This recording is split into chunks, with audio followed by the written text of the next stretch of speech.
A day in my life of a 15 years old content creator for today's video day. Char. For today's vlog, kay Lunes na naman na adlaw kaya naman for the school na naman ng vlog ngayon. Char. Kung napapansin niyo, maupay ngayon ito panahon niya na nga aga pero ang ending din ang pagkakulop inuran. So nagtuon na ngayon gihapon ako na akong babalonon kay magbabalon kita kay Lunes. Katapos ko magtuon, kumarigos na ngayon ako, ngan ginluto ko na akong sura na bunay. Fast forward, sumakay na ngayon kami para nga to na eskwelahan, wala na kami magbinagtason kay malilit na kami. Nakaupod ko ngayon ni Annalyn kaya ako ginhulat, shoutout na lahat imo Annalyn.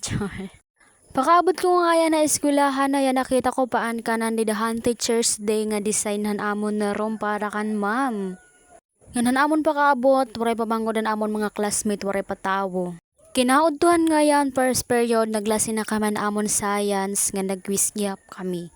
Nalit nga yan pa kami ni Junalyn ang pagsulod, kaya nagpinanyukoy paditan balay, nga nanakon mga classmate ni banan nga turog lauray, mamamati. Charis! So that's all, thank you, bye!